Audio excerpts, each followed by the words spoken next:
तुम्ही पहा, स्वर्गीय यशवंतराव चव्हाण साहेबांनी हिंदवी स्वराज्याची स्थापना केली.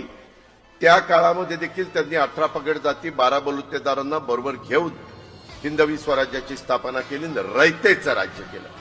त्यासाठी ऐकलंय, हे आहे महाराष्ट्राचे उपमुख्यमंत्री अजित पवार. यांना ना इतिहास माहिती आहे, ना भूगोल माहिती आहे, ना महाराष्ट्रामध्ये जे घडतंय हे माहीत आहे. यांना फक्त नुसतं बोलाचं कळतं. हे केव्हा काय बोलेल याची काहीच गॅरंटी राहिलेली नाही. यांना हिंदवी स्वराज्य कोणी तयार केलं हे सुद्धा यांना माहिती नाही. ज्या छत्रपती शिवाजी महाराजांनी 18 पगड जातींना सोबत घेऊन हिंदवी स्वराज्याची स्थापना या महाराष्ट्रामध्ये केली, रयतेचं राज्य या महाराष्ट्रामध्ये स्थापन केलं आणि प्रत्येकांना न्याय देण्याचं काम छत्रपती श्री शिवाजी महाराजांनी केलं, आणि ते पण यांना माहिती नाही.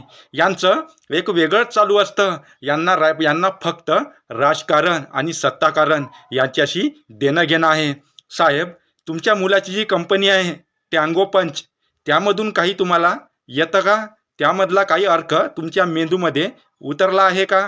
कारण जे हिंदवी स्वराज्य ज्या छत्रपती शिवाजी महाराजांनी स्थापन केलं त्याचा इतिहास फिरून तुम्ही भलताच कोणाला त्याचं श्रेय देण्याच्या मार्गावर लागला आहात.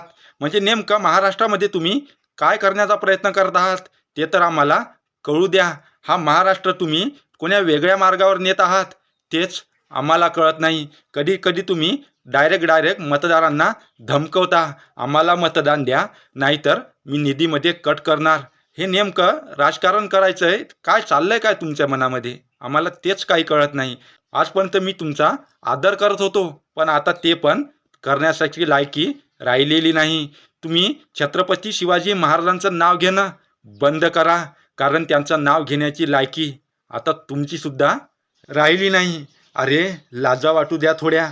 महाराष्ट्रामध्ये काय चालू आहे, काय घडत आहे याच्याकडे तुमचं काही लक्षच नाही. तुम्हाला फक्त राजकारण, सत्ताकारण आणि मतदान हेच दिसतं. महाराष्ट्रातल्या जनतेवर किती अन्याय होत आहे याच्याशी तुम्हाला काही देणं घेणं राहिलं नाही.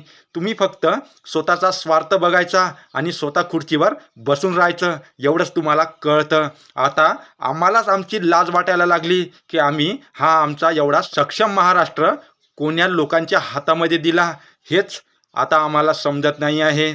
ज्या छत्रपती शिवाजी महाराजांनी स्वतःचं बलिदान करून एवढा संघर्ष करून हा महाराष्ट्र उभा केला, तो महाराष्ट्र आज आम्ही अशा कोण्या लोकांच्या हातामध्ये गेला ज्यांना ना इतिहास, ना भूगोल, ना महाराष्ट्राची संस्कृती परंपरा काहीच माहिती नाही. अशा गाबड्या लोकांच्या हातामध्ये आम्ही आमची संस्कृती